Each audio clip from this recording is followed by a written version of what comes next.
Welcome to the powerful Good Vibes book summary series. In this video, we are going to summarize the key lessons from the book The Game of Life and How to Play by Florence Scovel Shinn. Florence Scovel Shinn was a renowned and successful author that was born on September 24, 1871 in Camden, New Jersey. She is mostly known for a book titled The Game of Life and How to Play It, but is also a successful artist and writer who specializes in spirituality and metaphysics. She attended the Pennsylvania Academy of the Fine Arts.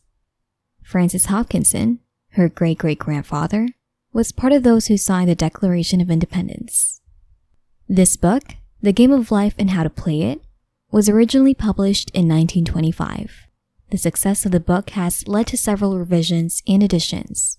The books detail some spiritual concepts such as the law of forgiveness, the law of karma, etc., and how readers can use them to enrich their lives. These spiritual concepts are discussed in the 10 chapters of the book. Get a cup of coffee or tea, and let's begin. Chapter 1. Life and its Games. Contrary to the popular belief that life is made up of a series of battles, Scovel notes that life is a game whose success depends on our knowledge of spiritual law. In the Old and New Testaments that have stipulated, in clear terms, the rules of playing the game of life. The author noted that Jesus Christ, in the Bible, submitted that life was a great game that involved giving and receiving. What this means is that every man gets out of life what he gives to it. This fact of life was emphasized when Jesus noted that whatsoever a man soweth, that he shall also reap. For example, a man will only get hate if they gave out hate. This is also the same for love or any other thing they give out. A person that lies will be lied to.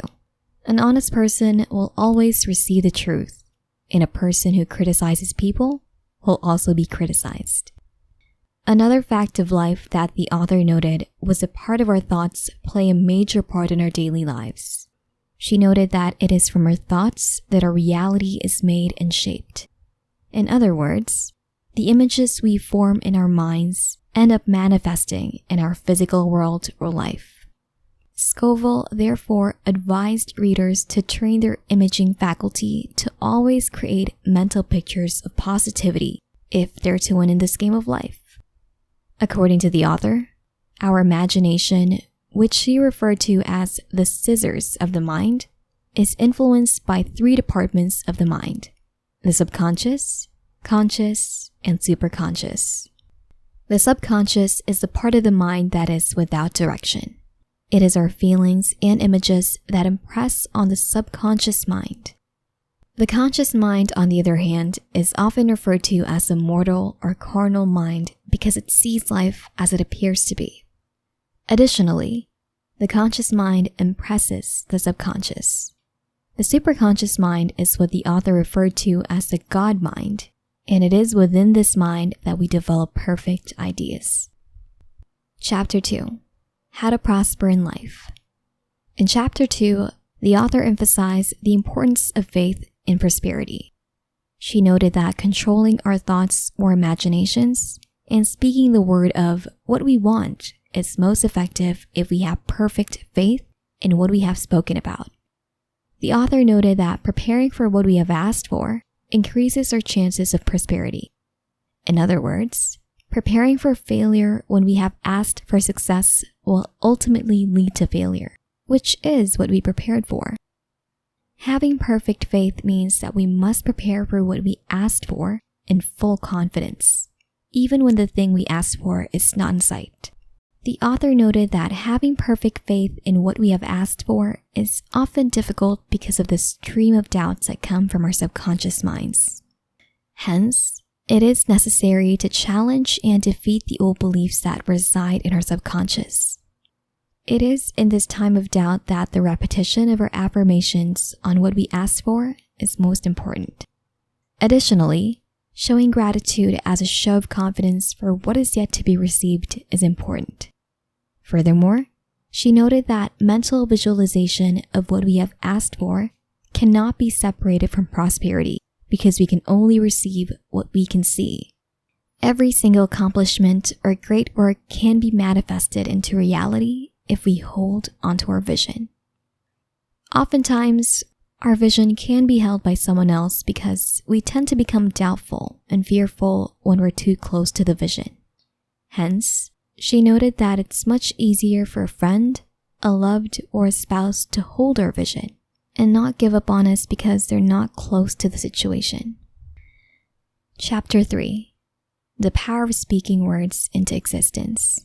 In Chapter 3, the author talked about the importance of controlling our tongue or the words we say to ourselves or others. She noted that the words we speak and the belief we have in them creates expectancy in the subconscious mind, which in turn attracts whatever we've spoken about. There are invisible forces at work whenever we make proclamations about our lives. These invisible forces ensure that we attract whatever we have spoken over our lives. Hence, those who speak about diseases attract diseases into their lives, while those who speak about healing attract healing. This law also applies to the words we speak about others. Those who bless and wish success on others often attract blessings and success into their own lives, while those who curse or wish failure on others often attracts failure to their own lives. The author noted that the words of man are often used for 3 purposes: heal, bless, and prosper.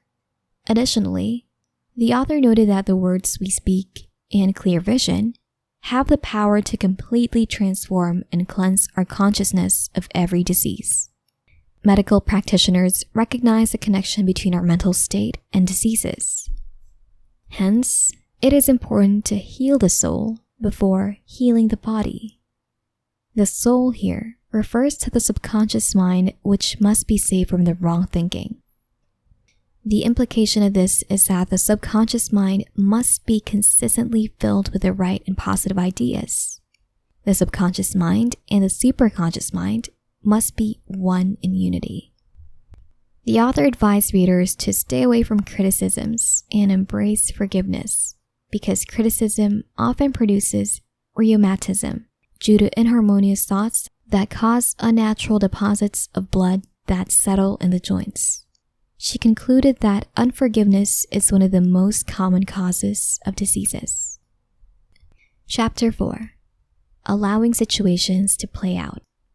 In Chapter 4, the author emphasized the importance of not trying to control the outcome of our lives. She noted that Jesus Christ knew there was nothing to resist when he said, "Resist not evil."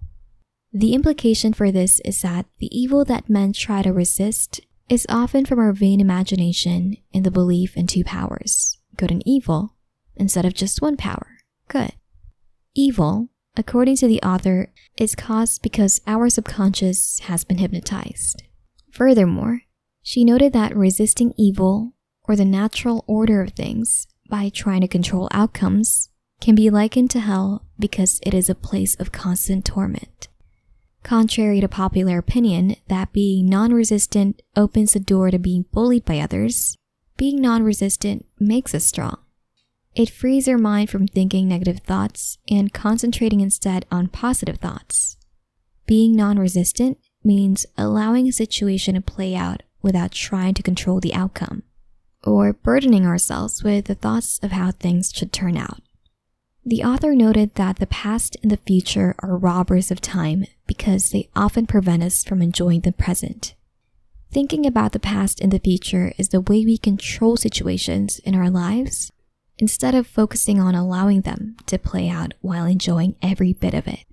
The author advises to do 2 things to practice non-resistance: bless the past and forget about it, and bless the future with the belief that it holds endless joy for us. These 2 things should be done while living fully in the present. If you are enjoying this so far, show us your support by subscribing to our channel, hit the notification bell, and give us a thumbs up. Also, share your thoughts in the comment section below. Give and you shall receive. Chapter 5. Actions, Consequences, and Grace. Whatsoever a man soweth, that shall he reap. In other words, there is a law of cause and effect that guides our actions. The author noted that every thought, deed, or word is returned to us in great accuracy. As we go about our lives, we are often driven by strong forces to actions that bring consequences or karma in the future. One of these strong forces is desire. According to the author, chaos is often the endgame of desire if it isn't directed to the proper channels. And the first step to directing desire properly is by asking the right questions. The law of sowing and reaping is not just applicable to negative consequences. Investing in positive and success-oriented thoughts also follows this law. In other words, we have to begin to act successfully, sowing, if we wish to be successful. The author noted that acting orderly is one of the seeds to sow if we wish to become rich, because wealthy men are often orderly. Additionally, gifting and spending money, rather than saving invariably, can position us for wealth. However, forgiveness and grace are available for us whenever we take actions that are not commendable or can hinder our success. The coming of Jesus Christ saved mankind from the law of karma. He brought a law that was higher than the law of karma. Under this higher law, man reaps where he hasn't sown because of his grace. The man simply receives the gifts of God. Chapter 6. Affecting the Subconscious Mind with Good. In Chapter 6, the author talked about the importance of impressing the subconscious mind with positive thoughts. The intellectual knowledge of truth is not enough to direct the path of man in the right direction. She noted that one of the best ways to impress the subconscious is through an act called casting the burden. These burdens, which can be negative thoughts or situations, are transferred to a higher authority. Furthermore, she noted that Jesus Christ within us, or the superconscious mind, is the department responsible for relieving us of such burdens. The reason why casting our burdens to the superconscious or Christ is important is because the conscious or rational thinking mind is filled with doubts and fear. Hence, it lacks the capacity to direct the actions of the subconscious mind. Additionally, the casting of our burdens gives us clarity of vision because it is devoid of doubts and fear that often blur our visions. Another way we can impress the subconscious mind with positivity is through music. According to the author, music is characterized by a quality that empowers it to release a soul from imprisonment. Additionally, music has the power to make wonderful things seem possible. When combined with daily affirmations, the rhythm and harmony of music make the effects of the affirmations more powerful on the subconscious mind. The use of make-believe is another way to impress on the subconscious. This simply means acting out the situations we wish to be in. For example, acting like a wealthy man impresses the subconscious mind, making the reality of being a wealthy man faster. Chapter 7. What Love Is. In Chapter 7, Shinn described what real love is and how its tentacles extend to every aspect of our lives. She noted that real love is selfless and devoid of fear. Contrary to common belief, real love doesn't demand anything in return. The joy of real love is in the act of giving love itself. Love is a manifestation of God, and no other force in the universe can rival the force of love. She further noted that no one has the faintest understanding of real love because, by nature, man is characterized by selfishness, tyranny, and fear. Additionally, jealousy, which is the worst enemy of love, causes the imagination to run riot and eventually create the reality of what was feared. Love affects the wealth of man because those who despise wealth often have a hard time making money. Also, she noted that although love is good, and is in fact a manifestation of God because it grants freedom from wants and limitations, many people elevate their love for money over real love. It is this love for money that causes people to utilize the money for destructive purposes. It is the love for money that brings diseases and all sorts of negative consequences. Furthermore, the author noted that many people love money so much that they refrain from spending it. They hoard their money until they eventually lose it. The act of hoarding is against the law because letting go of money cheerfully and fearlessly opens the door for more money to come in. Chapter 8. Discernment or Direction. According to the author, there is nothing too great for many to accomplish if he or she understands the power of his or her word and follows where his or her intuition leads. This is important because it is the word that kickstarts unseen forces that lead success into action. Because of the power in the words of man, choosing and saying the right words is of utmost importance. The author noted that when we seek favor or require something, we should speak the right words to set unseen forces into action and then proceed to do nothing until our intuition sends us a definite signal of what to do. The definite signal or lead we're waiting for can come from any source and in different forms. It can come from fellow friends or in a book passage. The author noted that these definite leads sometimes come in forms that startle us. Shinn describes intuition as a spiritual faculty that does a job of simply pointing us to the right path without offering any explanation. The definite leads that follow intuition can sometimes seem irrelevant or mysterious, but they are nevertheless God's leads or signals. Chapter 9. Fulfilling Destiny. In Chapter 9, the author talked about how each man is destined to fulfill their potential, to fulfill their full potential. Each man is destined to fulfill a role that no other person in the world can satisfactorily fulfill. In other words, each man has a destiny that he alone can achieve. According to the author, this destiny is awaiting recognition from the divine mind where it is held. Many people oftentimes don't have an idea of what their destiny is, or if there is some hidden talent hidden deep within them. However, the greatest demand for a man is the pursuit and fulfillment of his destiny. Hence, the prayer of every man is for the release of his genius or hidden talent, and a clear vision of the perfect plan that leads to the fulfillment of his destiny. According to the author, this perfect plan includes, but is not limited to, health, love, wealth, and perfect self-expression or reaching full potential. Because every man has, at one point in their life, wandered away from their destiny, they may begin to see changes in their life after making this prayer. Furthermore, the author noted that perfect self-expression or achieving full potential will never feel like labor, but rather like play, because it would be in something we have a deep interest in. Achieving our full potential comes in different forms of every individual. Full potential or perfect self-expression for women can be becoming a perfect wife, a perfect mother, a perfect homemaker. In other words, perfect self-expression doesn't necessarily involve having a successful public career. When we pray for a revelation of what our destiny is, we are bound to get flashes of inspiration that point to our great accomplishments. Furthermore, the author noted that parents should not, in whatever circumstance, force a certain career on their children.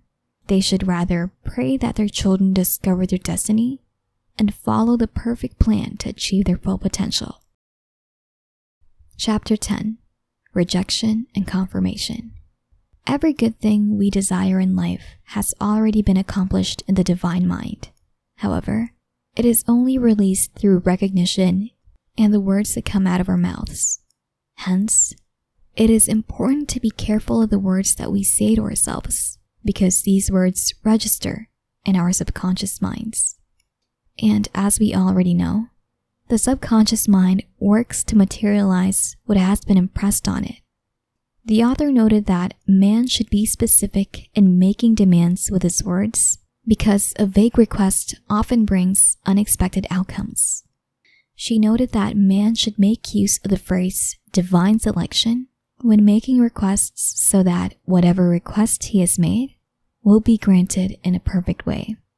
Furthermore, the author noted that man must enlarge his expectations in his mind because it is impossible to request more than what we think is possible. In other words, our range of requests will be limited if the expectancies in our subconscious minds are limited. It is therefore important to continually affirm beliefs in the subconscious mind. Making requests through spoken words is important because they impress on the subconscious mind. Additionally, the author noted that affirmations are best utilized immediately after facing rejections or denial. We hope you enjoy this book.